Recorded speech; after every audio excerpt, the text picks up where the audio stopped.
Hi guys, it's a great joy to join you tonight. I have so many wonderful memories of Rocky Mountain Bonsai Society. It was at Rocky Mountain Bonsai Society where I learned so much. I learned from people like Jim Robinson and Larry Jackal and Alan Hills.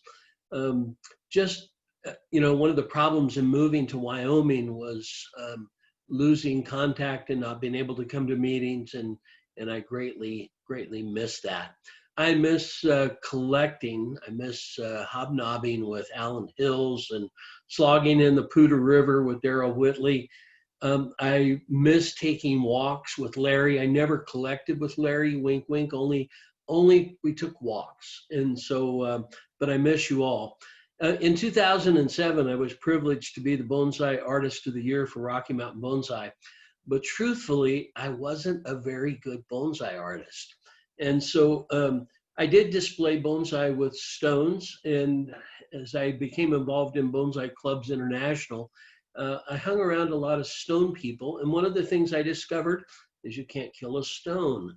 I killed a number of trees, but haven't killed a stone.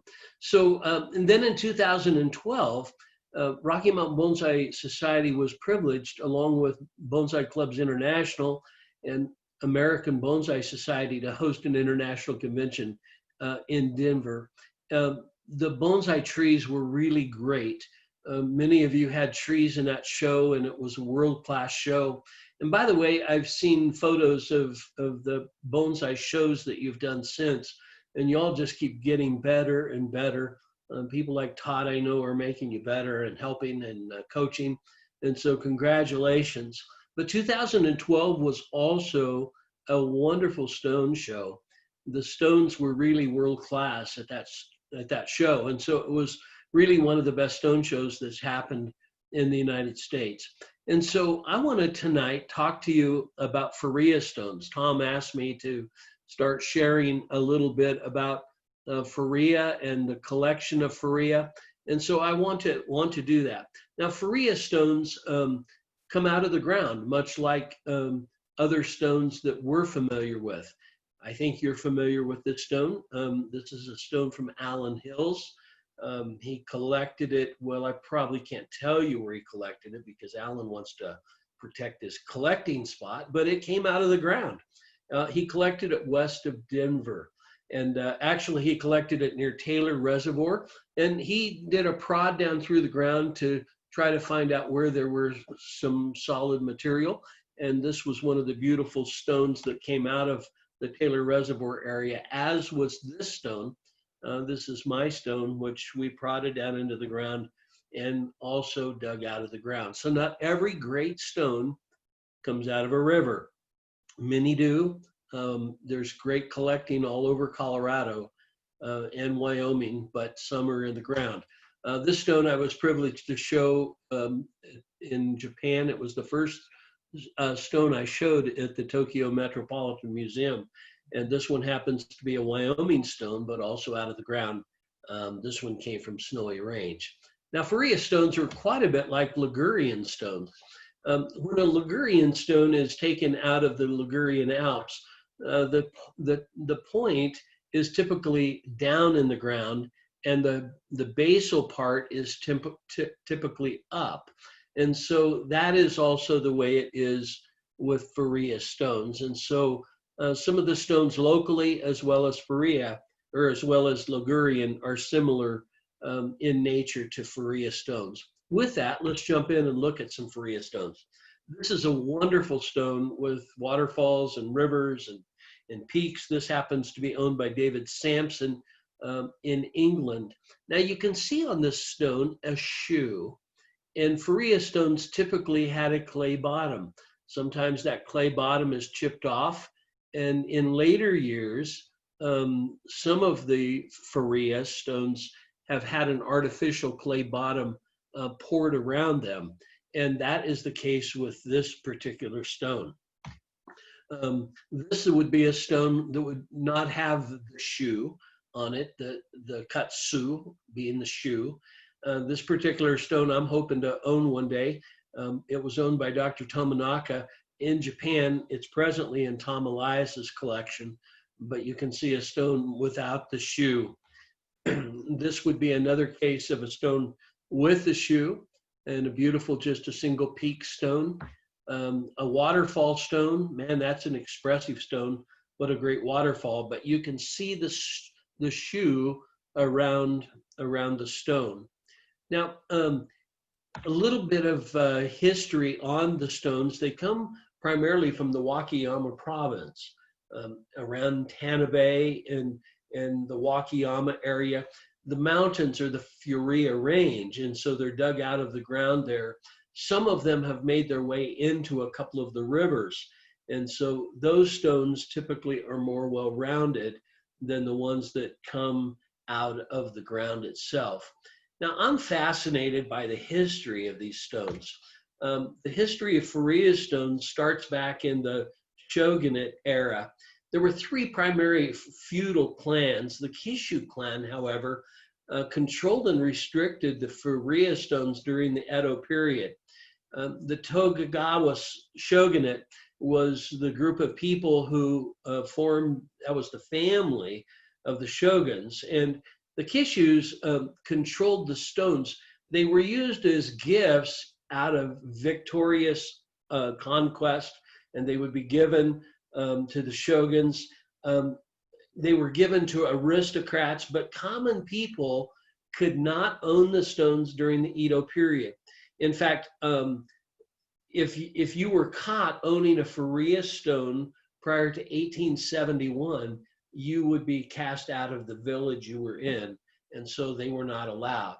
In 1871, the feudal system was abolished by the Meiji government, and so that's the history of these stones. Now, stones from that era are very, very prestigious. This particular photograph came from Christie's auction website, and you can see there was the book of the stone has artist rendering as well as a poem about the stone.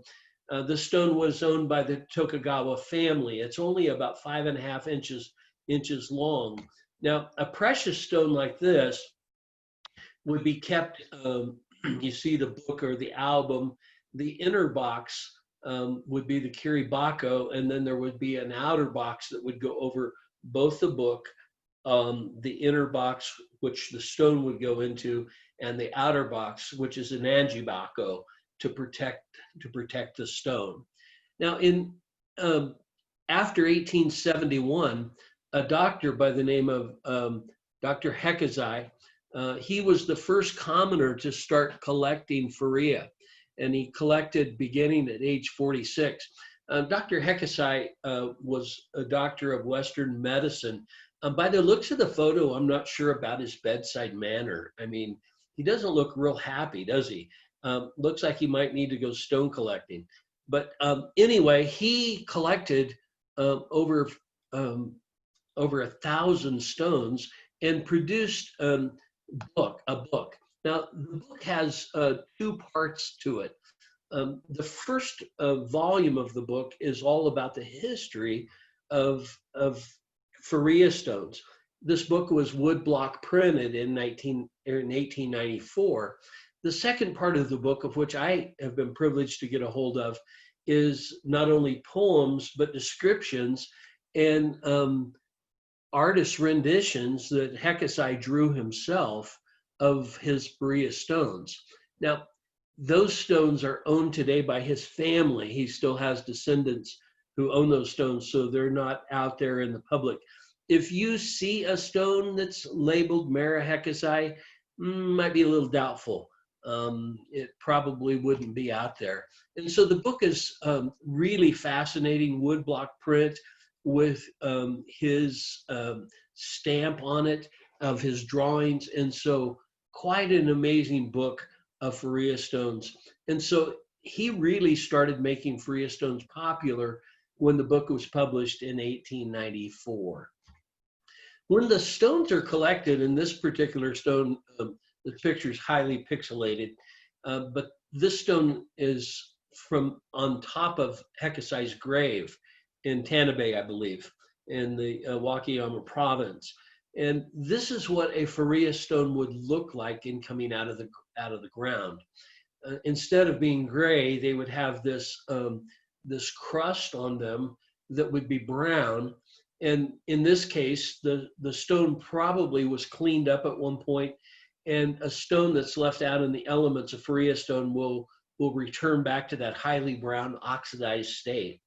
Now, they use wire brushes to clean these stones, as well as needles in the crevices, because there's a lot of shun, wrinkles in the stones. And so those would be cleaned with the needles. In addition to that, they would use a really fine wax called a bar wax. And that would be placed down in the crevices. And so this is how a Furuya stone would begin. And it would be cleaned up. And so it starts looking more like a clean stone. Now, some of them are bean sized, very small. You can see by the little placard at the Tokyo Metropolitan Museum, these two little stones represented chickens.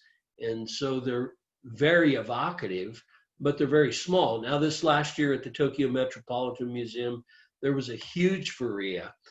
This guy must have weighed, 60 pounds, 24 inches or so across. You can see in the tokonoma its comparison both to the placard and to the scroll that it's quite a sizable stone. Now in let me back up. Hey, even bonsai guys own stones, okay? Even Kimura has a Furuya stone. I happen to notice that this stone is for sale. If any of you are interested, it's on Morimai's S-Cube site for the price of $2,800. So I'm sure the provenance of Kimura owning the stone has escalated its value. But it's a nice Furuya stone. In 1964, a guy by the name of Tanimoto wrote another book, and I'm going to talk about that book in just a moment. But this is one of Tanimoto's stones. This is Tabi Mishi, which means on a long journey. And you can see this little figure stone in Japan. They would call it a Sagata Ishi. He's leaning forward. He's got his robe flowing in the breeze. He's taking a walk. You can also see the clay foot. Now, Tanimoto carved this daisa. It's about a quarter, about the size of a quarter, maybe just a little more. And here's the name of the stone on front of the kiribako, Tabi Mishi. Unfortunately, I don't speak Japanese. Over here on the right would be that it's called the Furuya stone. And then here is Tanimoto's name, as well as his hanko, his stamp. Now, provenance, let me talk about provenance for a second, is really important. I mean, when we find a stone, if you buy a stone from somebody at some point, you ought I have a little notebook a little journal of every stone, because I want to keep the provenance, because stones are so cool, because like trees, they can be passed from generation to generation. Of course, we know that some stones have been passed down for over 500 years. And so who owned them and the artist's name is extremely important. Tanimoto was the owner of this stone originally, but then it was passed on to Matsura, and then it was passed on to another owner, and now passed on to me. So I happen to be the fourth owner. Now this is a small stone. I mentioned the daisa is about the size of a quarter. The total height of the stone is probably 2.5 inches or 3 inches tall, but a very evocative stone. Now Tanimoto wrote the book along with Murata in, I said 64, but it was 69. And I don't read Japanese, and this is a Japanese text, but this book, if you ever have a chance to get it, it is just full of amazing black and whites of Furuya. And so it's one of 3 really good Furuya sources.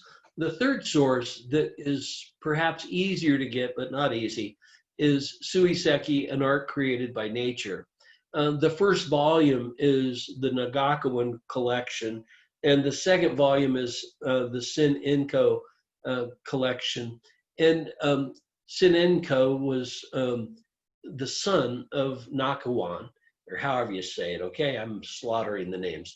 So volume 2 features a lot of history and some really excellent Furuya stones that are in Sin Enkyo's collection.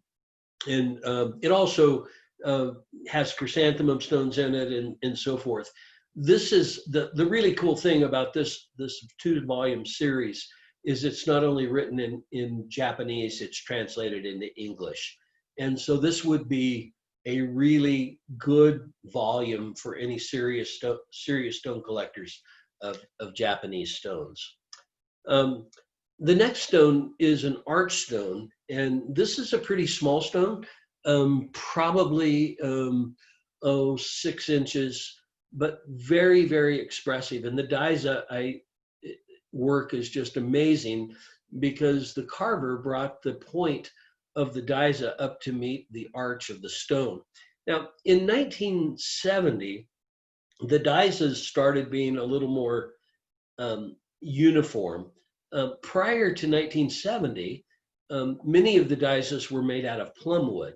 Now, the reason they were made out of plum wood is because when the commoners started collecting Furuya, the most prominent wood in the Wakayama province is plum. And so early carving was out of plum. They began to develop cloud feet. Unlike other Japanese Daisas, these tended to have what are called cloud feet. And in 1970, they started making these a little more uniform. There are varying variations of cloud feet, but the Daisas are very intricate. And, I don't know a Daisa carver. I'm sure there are some down in the Wakayama province. There are some excellent Daisa carvers in Japan, but the cloud feet is a special ability and a special gift.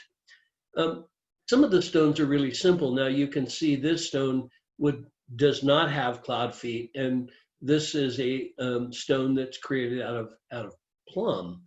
And this stone is called Kinzan Blade Mountain, a small stone about 5-6 inches. And the blade on the right-hand side is quite sharp. And so again, no shoe. The shoe was chipped off, and so it sets down in the Daisa just the stone. Another stone that I wanted to show you tonight is Precipitous Mountain. This little stone is quite evocative. Whenever in Japan someone finds a stone and they think it's pretty valuable to them, it means a lot to them, they typically will take the stone and take it to the temple and have the leading monk name it. And that history is on the inside of this lid. The outside says Furuya, Furuya Ishi.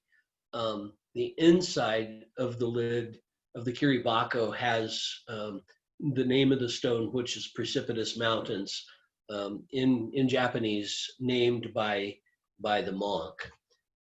This stone is splashed white peaks.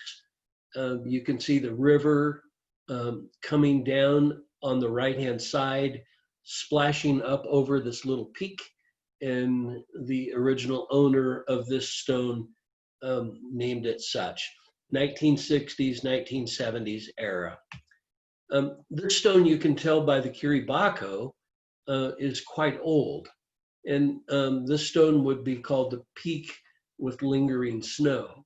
Now, some people have asked, what is the geological composition of Furuya? Now, I'm not a geologist, but Heckesite called it the calcitic mudstone or marlite. And so certainly a sedimentary kind of rock. Perhaps Alan Hills knows more of this, but in the limestone family, but still quite hard. And so many of these have, I suppose it's quartz of some type inclusion in them. And the photograph doesn't do this justice, but the whole north side of this peak is looks like snow. Some of these have varying shapes. Again, you know, some of the value is in the kiribako, and whoever owned this stone didn't have it named by the monk, but had a painting on the outside of the kiribako of the stone. And this whole section is a cavernous area. The stone kind of comes over the top, and you can see the cloud feet.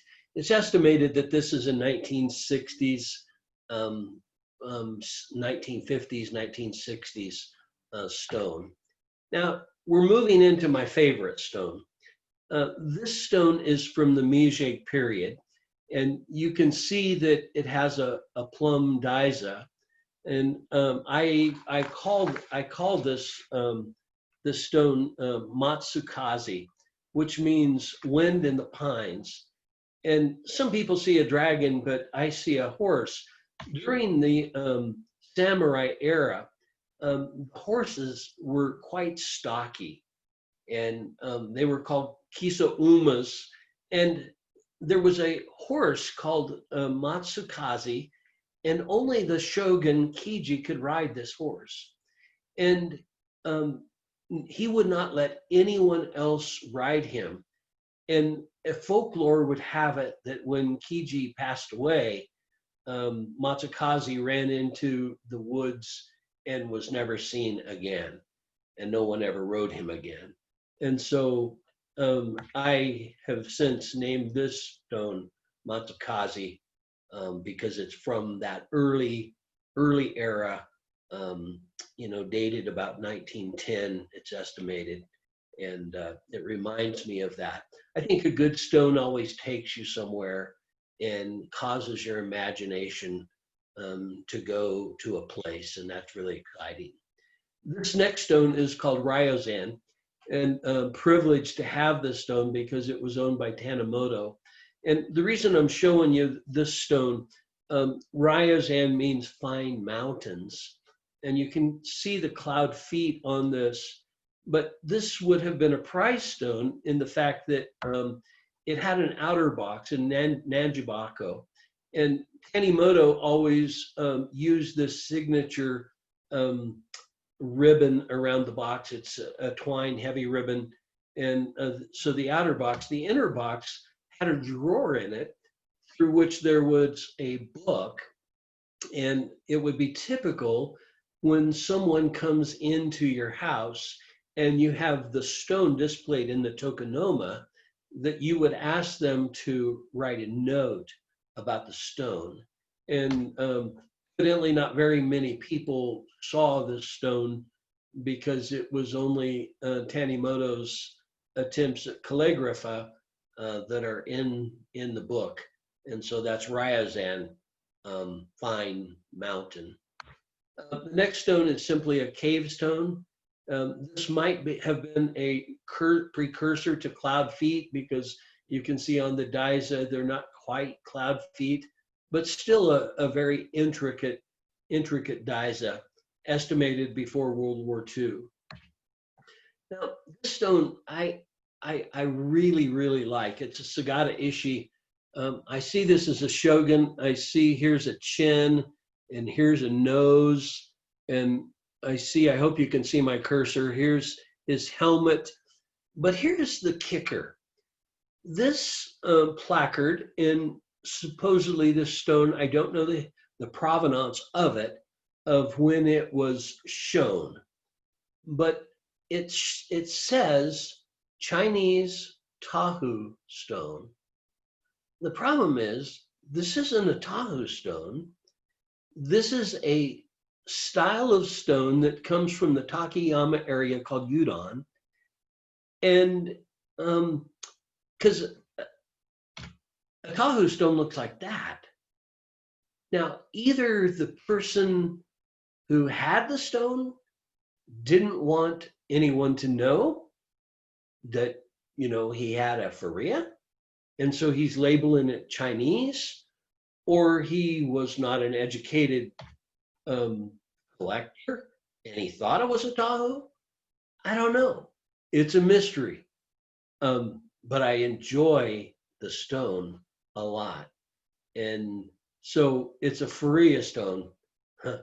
And I call it Furuya, not Taihu. This stone would have come from the Tanabe area. And what's exciting about this one is the provenance on it. Again, the name here for Furuya Ishi. This area is the date in which the stone was purchased. The stone was purchased in July of 1914 in Tanabe in the Wakayama Prefecture. It shows here that it was owned, this is the seal of the Abe family. And so the Abe family was descendants of the Tokugawa family. And this kiribako being made in the 1914 era, and this being a hut stone, you can see that this is a really fine stone. I've had some additional things done for the stone. I had some pouches made, smaller pouch for the Daiza, a larger pouch for the stone to fit into. Both of those go into the kiribako. And then I have made a black lacquer box for the kiribako to set into to protect this stone. I don't want anything to happen to something that's 106 years old. And so just an amazing Furuya stone. Maybe be able to show it sometime in Denver at the Botanic Gardens at one of the shows, but just a special stone. The next stone is I just got a hold of in Japan this last year. And I got a hold of it because of who it had belonged to. Besides, it's a fine, small little stone.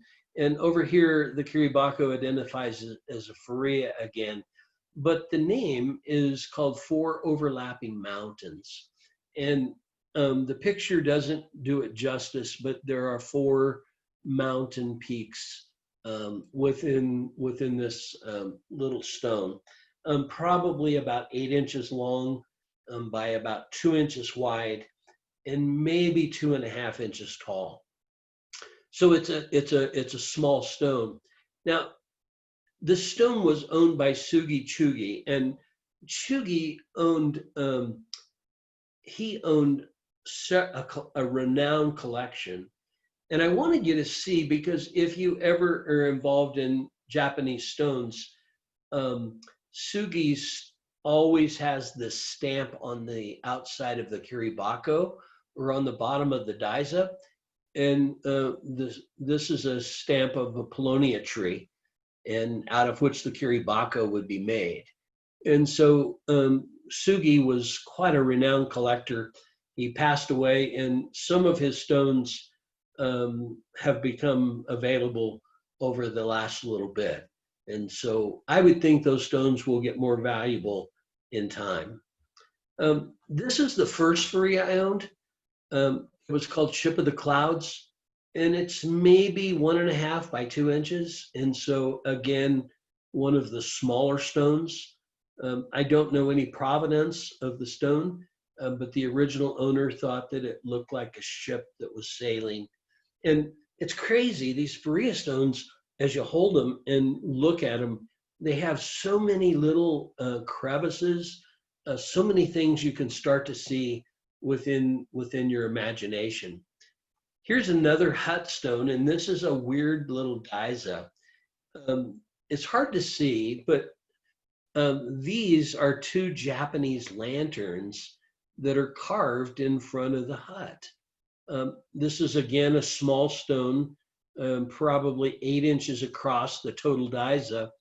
And there are 2 clumps of grass that are painted on top of the Daiza and representing this little hut with lawn and Japanese lantern.